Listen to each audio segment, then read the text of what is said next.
The first time I saw the photograph, I knew something was wrong. Not because the picture was old, or faded, or damaged around the edges, but because there was a little girl standing beside my mother who looked exactly like me. Same dark hair, same crooked smile, same tiny birthmark beneath her left eye.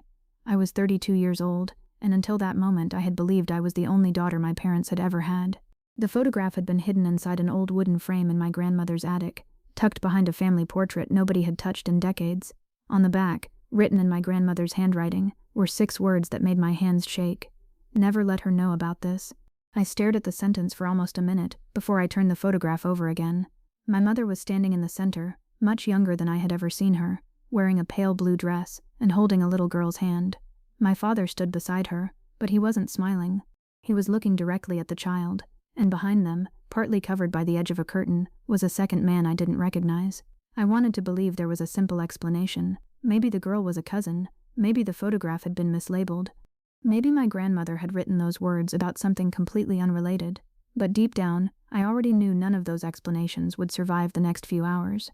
My name is Claire, and for most of my life, my family had been good at keeping secrets. I just never realized the biggest one was about me. Growing up, I was told that my parents had struggled for years to have a child before finally having me. My mother always described my birth as the happiest day of her life. Whenever I asked about the years before I was born, she became vague. "We were just waiting for you," she would say with a smile. My father rarely talked about it at all. There were no baby pictures from the first few months of my life. There were no hospital bracelets, no newspaper announcement, no photographs of my mother pregnant with me. I had noticed those gaps as a teenager, but I had never considered them suspicious. Families lose things, people forget details, and my parents were never particularly sentimental. Or at least that's what I thought. The photograph changed everything. I took it downstairs and placed it on the kitchen table. My mother was visiting that afternoon, and the moment she saw the picture, the color drained from her face. She didn't ask where I'd found it. She didn't ask who the little girl was. She simply whispered, "Where did you get that?" "Grandma's attic." My mother's hand tightened around the edge of the table. "You shouldn't have gone through those things. Who is she?" Silence. "Mom, who is that girl?" She looked at the photograph but wouldn't touch it. "Put it away." "Why?" "Because some things happened a long time ago." "That doesn't answer my question." She stood up. "Claire, please." I'd never heard fear in my mother's voice before. Anger, yes.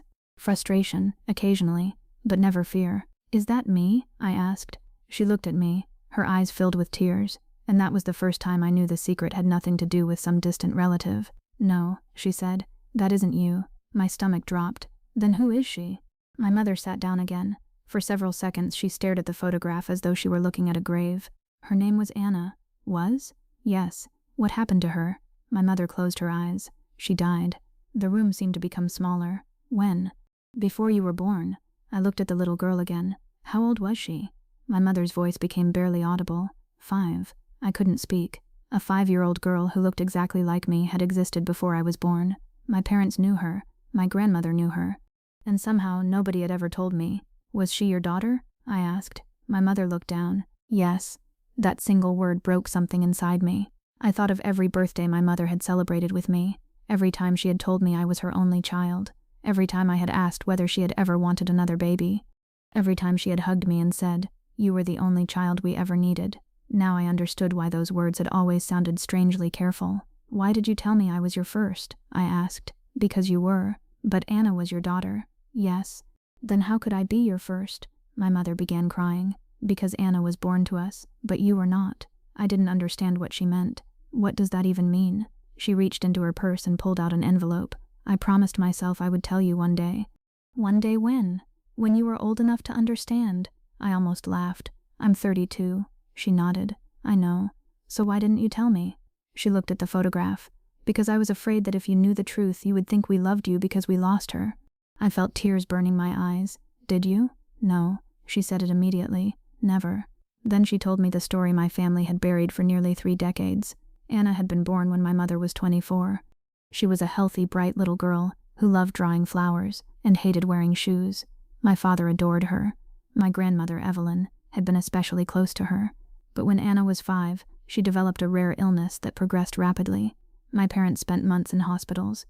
Doctors tried treatments. Nothing worked. My mother quit her job. My father took extra shifts. The entire family revolved around Anna's illness. Then, one winter night, Anna died. My mother said that after the funeral, she couldn't stay in the house. Every room reminded her of her daughter. My father wanted to stay. He said leaving would feel like abandoning Anna twice. They argued constantly. Their marriage nearly collapsed. Then, 6 months later, my mother discovered she was pregnant again. With me? I asked. Yes. And you were happy? She looked at me. We were terrified. She explained that pregnancy brought joy, but also guilt. My mother worried that loving another child would somehow mean she was replacing Anna. My father worried that he would compare the children. My grandmother became convinced that another pregnancy might help heal the family. Everyone handled grief differently. Then something happened that nobody had expected. My mother gave birth to me, but because of complications, I had to stay in the hospital for several weeks. During that time, my grandmother discovered something she never told my parents. The photograph had been taken years earlier, but the little girl in it wasn't actually Anna. What? I stared at my mother. You just told me Anna was your daughter. She was. Then who is the girl? My mother hesitated. That is where the story becomes difficult. She reached for the photograph. Anna had a best friend. I looked at the picture again. Her name was Sophie. My mother explained that Sophie lived 2 houses away. The girls were inseparable. The photograph had been taken at a family picnic when both girls were 5. My mother had been holding Sophie because Anna had run off to play. So why does she look like me? I asked. My mother shook her head. She doesn't look exactly like you. The photograph is old, and you resemble both me and your father. Mom, she looks like me. I know. And Grandma wrote, never let her know about this. Why? My mother looked away. Because the photograph wasn't the secret. I felt a chill. Then what was? She didn't answer. I took the photograph back and examined it carefully. The little girl wore a small necklace. I had seen that necklace before. It was in my grandmother's jewelry box, a silver pendant shaped like a tiny star. Where did this come from? I asked. My mother went silent. Mom, she finally whispered. Anna's. I stared at her. Then why is Sophie wearing it? My mother covered her face. Because that wasn't Sophie. I stopped breathing. What? The girl in the photograph was Anna. I looked at the picture again. But you just said she was holding Sophie. I was wrong about the photograph. No, Mom. You knew exactly who that was. She looked at me with tears streaming down her face. Yes. Then why did you lie? My mother finally told me the truth. The photograph had been taken 3 months before Anna died. The man in the background was a doctor who had been treating her. He had discovered that Anna's illness was genetic. My parents had been told there was a significant chance that another child could inherit the same condition. But after my birth, doctors initially believed I was healthy. My grandmother, however, had become obsessed with protecting me from the fear that had consumed the family. She destroyed medical records, hid photographs, and convinced everyone to stop talking about Anna. She believed that if I grew up knowing about the illness, I would live my entire life waiting for it to happen to me. But I don't have the disease, I said. No, my mother replied. You don't. Then what was the secret? She looked at me. Anna wasn't the only child we lost. I felt my knees weaken. What? My mother explained that before me. There had been another pregnancy, a baby boy who died before birth. My parents had never told me because they feared I would think our family had been defined by tragedy. The photograph had been hidden because it reminded them of the last happy summer, before everything changed. But there was still something that didn't make sense. Why did Grandma write never let her know about this? My mother took a long breath. Because she was afraid you would discover that your father wasn't your biological father. I stared at her. The words seemed impossible. What? Your father raised you. He loved you. But biologically, she couldn't finish. Who is my father? She pointed to the man standing behind Anna in the photograph. The doctor. His name was David. He had been my mother's closest friend before my father. During Anna's illness, he had become the doctor who cared for her. Years later, when my parents were struggling with infertility after losing Anna, David helped them through treatment. I felt sick. You're telling me Dad isn't my father? Not biologically. Did Dad know? My mother nodded. Yes. That was the part that hurt most. My father had known my entire life. He had looked at me every morning, helped me with homework, taught me to ride a bicycle, walked me down the aisle when I got married, and never once told me that the man I called Dad wasn't the man whose DNA I carried. Why did he stay? I asked. My mother began crying harder. Because he told me something I'll never forget. He said, she doesn't need my blood. She needs my promise. I sat there staring at the photograph. Suddenly every memory of my father felt different. He wasn't a stranger. He was the man who had chosen me. But I still felt betrayed. Not because he wasn't my biological father, but because everyone had made that decision for me. They had decided I was better off never knowing where I came from. I asked my mother why David was in the photograph. She told me he had died years before I was born.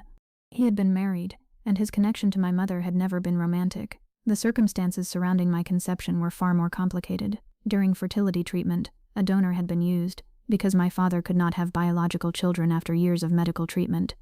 David had been the doctor overseeing the procedure, but he was not the donor. My mother had assumed the donor identity would remain confidential forever. The photograph had simply made the secret look more sinister than it was. "So who is my biological father?" I asked. My mother shook her head. "We don't know." That answer somehow hurt more than anything else. My entire life, I had thought my family had hidden a person from me. Instead, they had hidden a question. I spent the next several weeks angry. I stopped answering my mother's calls. I couldn't look at my grandmother's old photographs without wondering what had been cut out of them. I searched through boxes, letters, medical records, and albums. Every missing page felt like an accusation. Then I found another photograph. This one was tucked inside a book that had belonged to my father. It showed him holding me as a newborn. On the back, he had written something in blue ink. "Not my blood, completely my daughter." I read those words over and over. He had known. He had accepted it.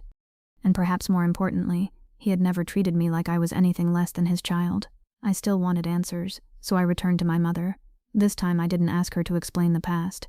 I asked her to tell me the truth without protecting me from it. She gave me everything she had. Medical documents, letters, the donor paperwork, and one final letter from my father. He had written it shortly before he died. In it, he admitted that he had wanted to tell me many times. But every time he tried, he remembered the night he had held my mother after Anna's death, and he remembered how terrified she was that she would lose another child. He wrote that he had made mistakes by staying silent, but he never regretted being my father.